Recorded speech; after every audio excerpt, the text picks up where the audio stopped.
सवाल है कि चुनाव के टाइम में ही क्यों जेएनजी की याद आती है? आप नियमित रूप से भी काम कर रहे हैं। राहुल गांधी जी ने इतनी यात्राएं की, उसके बाद वो जमीन से कोई मुद्दा क्यों नहीं उठा के लेके आ पा रहे हैं? उनको हमेशा वोट चोरी, जेएनजी ऐसे मुद्दे क्यों बाहर से इंपोर्ट करने पड़ रहे हैं? बात तो सही है। कांग्रेस के प्रवक्ता से प्रश्न था कि मतलब इन्होंने कहा कि राहुल गांधी जी जेएनजी का आह्वान कर रहे थे, मतलब उनसे पूछना चाह रहे थे, लेकिन अगर यही जेएनजी उस टाइम पे जब देश को आपातकाल के काले अध्याय में झोंक दिया गया था, उस टाइम पे अगर आह्वान किया जाता तो नमस्कार दोस्तों, आज की डिबेट में जनता कुछ सवाल का जवाब कांग्रेस पार्टी के प्रवक्ता देते नहीं बने, क्योंकि जनता ने सीधे कटाक्ष करके सवाल पूछे कि राहुल गांधी के बयान और उनके ट्वीट देखकर लगता है कि राहुल गांधी भी नेपाल की तरह भारत में दंगा फैलाना चाहते हैं। जिस तरीके से राहुल गांधी युवाओं को भड़का रहे हैं कि वो भी रोड पे निकले और नेपाल की तरह आगजनी करे, क्या यह एक नेता की पहचान है? क्या एक ओपोजिशन ऑफ लीडर की पहचान है? क्या राहुल गांधी भी भारत को बदनाम करना चाहते हैं? राहुल गांधी की आखिर मंशा क्या है? जिसका जवाब कांग्रेस पार्टी के चमचे यानी कि राहुल गांधी के चमचे के पास था ही नहीं। वो कहने लगा कि ये सब जितने भी लोग हैं ये व्हाट्सएप यूनिवर्सिटी से पढ़कर यहाँ पे आकर सवाल कर रहे हैं। पूरा डिबेट जरूर देखिएगा और चैनल पे नए हैं तो चैनल को सब्सक्राइब कर देना। लेकिन क्या नेपाल के जेएनजी का रेफरेंस लेके आप लोग यहाँ पे अराजकता पिक्चर चालू करो बे। आपने कहा कि राहुल गांधी ने ये उठाया सवाल कि वोट चोरी, तो जब सामने से मीडिया ने उनसे पूछा कि वोट चोरी है तो आप इसका सर्टिफिकेट क्यों नहीं दे रहे और सुप्रीम कोर्ट में क्यों नहीं जा रहे, एफिडेविट क्यों नहीं दे रहे, तो उन्होंने ये क्यों कहा कि लोकतंत्र को बचाना मेरा काम नहीं है, ये आप लोग कीजिए, मतलब जेएनजी को आगे भेज दीजिए कि आप सरकार से आप लड़िए, मेरा तो सिर्फ ये है कि मैं पॉलिटिकल मुद्दा को लेके जाऊंगा और उसको हिट कर दूंगा, बस इतना ही काम है मेरा। ये बड़ी अच्छी बात कही आप।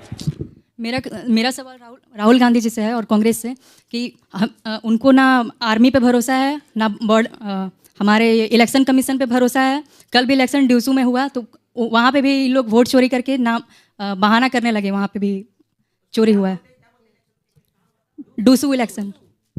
मतलब जनता से ही सवाल पूछने लगे। भदौरिया जी कमाल करते हैं। स्टूडेंट यूनियन वो डीयू का छात्र है और ये कभी डीयू तक पहुंचे नहीं और उनसे ज्यादा सवाल आपसे पूछे गए। कमाल बात है, वो डीयू का छात्र है और ये कभी तक डीयू की शक्ल नहीं देखी, उनको पूछेंगे।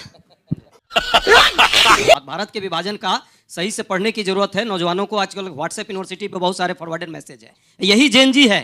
जेएनजी फॉरवर्डेड मैसेज नहीं, वो फैक्ट चेक करेगा। अच्छा, हमको फेक न्यूज नहीं फैलने देगा, तो आपको फेक न्यूज नहीं फैलने देना है। क्योंकि ये देश कैसे बटा, हिंदू महासभा और मुस्लिम लीग, दो राष्ट्र का सिद्धांत, इसको पढ़िए और जरूरी है जानना। दूसरी बात, हमारे साथी एक ने कहा कि जेएनजी और राहुल जी और अराजकता। अरे भाई, जेएनजी का मतलब है नौजवानों का, जो 13 से 28 वर्ष के नौजवान हैं। क्या उनका देश नहीं है? क्या उनकी ड्यूटी नहीं है? क्या इस देश में 1 रुपए, क्या है 1 रुपए का सिक्का है, 1 रुपए के इस सिक्के पे 1000 एकड़ जमीन किसी को दे दी जा रही है। बिहार में 10 लाख पेड़ काट दिए जाते हैं और ये मोदी जी का मित्र है। कौन है? गौतम अडानी, गामा पहलवान। क्या उस पर जवाब और सवाल नहीं होना चाहिए? ये क्या दिक्कत है इसमें? हम सवाल चाहते हैं कि आप कीजिए, लोकतांत्रिक तरीके से कीजिए, संविधान को दिल में लगा करके, इस पवित्र संविधान को के दायरे में रह करके सवाल, तब देश बचेगा। मैंने 10-15 सेकंड अगर अजय जी को और सुन लिया तो मेरा विश्वास उठ जाएगा।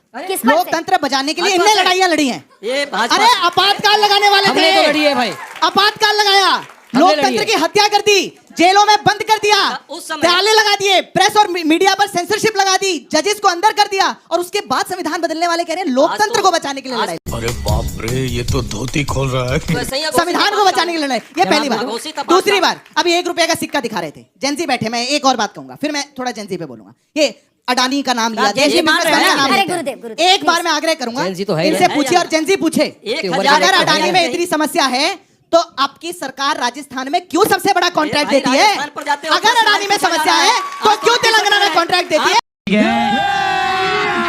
अभी मजा आएगा ना भिड़ो। बस एक बात कहता हूं जना जी, 2014 से पहले 1 लाख से ऊपर देश का युवा सड़कों पे उतरा था।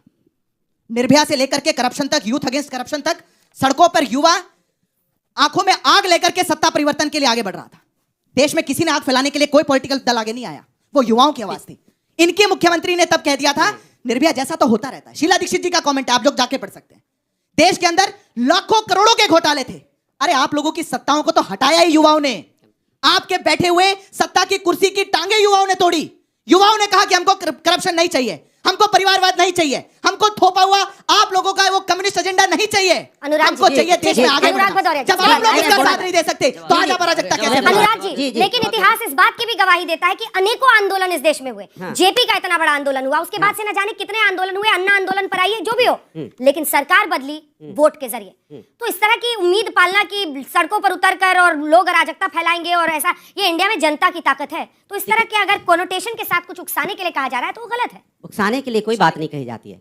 अगर कोई बात कही जाती है तो बात सुनी जाती है, लेकिन यहाँ पे बात सुनी नहीं जाती है।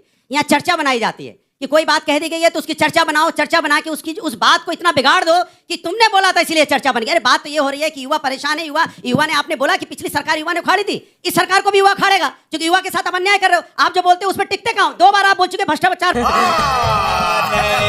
परिवारवाद। क्या सुफिया कुरैशी को आपके मंत्री ने आतंकवादी की बहन नहीं बोला था? तब आपने कार्रवाई की थी क्या? मैं पूछना चाहता हूँ आपसे। अरे पूछना चाहता हूँ आपसे। इस तरह के इनके नेता जाएंगे पाकिस्तान का मैच बैठ के देखेंगे, अनुराग ठाकुर पाकिस्तान का मैच बैठ के देखेंगे शायद अफरीदी के साथ, और हमारी 26 बहनों का सुंदर उजड़ जाएगा। तब आप मैं नहीं पूछा था तब आप कहाँ जाते हो? दूसरी बात सुन लीजिए, 26 बहनों का सिंदूर उजड़ा तो कह रहे थे पानी और खून एक साथ नहीं बहता है, क्रिकेट मैच एक साथ खेला जाए। वो क्रिकेट मैच खेलेंगे, बच्चा, छोटा सा बच्चा जिसका बाप अनाथ हो गया, बहन जो विधवा हो गई, सोचो माँ का बेटा चला गया, क्रिकेट मैच खेलेंगे। क्यों? क्योंकि भैया क्रिकेट मैच में अध्यक्ष कौन है आप जानते हैं। दूसरी बात, क्रिकेट मैच से फिर पैसा कमाएगा पाकिस्तान 40-50 करोड़, फिर जाएगा अपने देश में, फिर आतंकी भेजेगा, फिर हमारे यहाँ बहनों का सिंदूर उजड़ेगा। एक बार सुनिए, हम निष्पक्ष, हम किसी के साथ नहीं है।